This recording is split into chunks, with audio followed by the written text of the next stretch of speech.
আমার আজকের নিবেদন কবি প্রণব ঘোষের লেখা টনি।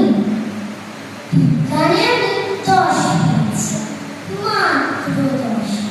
আমার কি দোষ বলো? প্রশ্ন যা ছিল খুবই সহজ, উত্তর ছিল জানা। ভাগ্য আমার সহায় ছিল না, পৌঁছতে হলো দেরি, নইলে আমি কি তেমন ছাত্রী বিজ্ঞানে ফেল করি। সকাল থেকে নানা অঘটন, জলখাবারে আস্ত ডিম, রান্নাটা সে নিয়ম জানে না, ডিম খেতে নেই কেননা গোল, অমলেট দিলে দোষ কেটে যেত, লেটার বাক্স পেতাম। ভাগ্য আমার সহায় ছিল না, যেতে দেরি হলো অত্যধিক। ঘর ছেড়ে যে বেরোতে যাবো, দাদু এসে দিল, হ্যাঁ চো, ঠাকুরমা নাই রেডি খাই। মাকে বললেন, ও বৌমা, হাঁচি পড়লো, বের হয় না যেন। টিক টিক টিক, তখনই মা বললেন, ঠিক আছে ঠিক আছে, একটু বসে যাবে তুমি।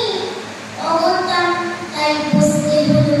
হাঁচির বিপদ যেই না কাটিল, চৌকাঠে পা আবার পড়লো কথা তুমি, ঘরে বসে যা। কপালে দিয়েছি দইয়ের ফোঁটা, হাতে বিপদ তাড়াই, কোমরে ঝুলছে ঢাউ সোয়ালি, বিপদ এড়াতে পারিনি।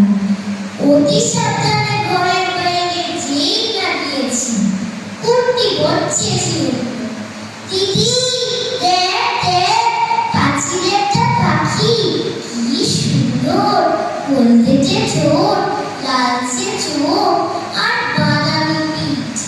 তাকিয়ে দেখি পাঁচিলে বসেছে, হায় হায়, ওটা এক শালিক। ভিক্ষবাবু দিচ্ছে তারা, কিন্তু যাওয়ার জন্য। বাড়ির সবাই শালিক খুঁজছে, আয়ের শালিক আয়, আরেক শালিক না ভেবে তুমি কি স্কুলে যায়। শালিক জুটলো অবশেষে, রিক্সা ছুটলো খুব জোরে, আর দেরি নেই পৌঁছতে স্কুলে।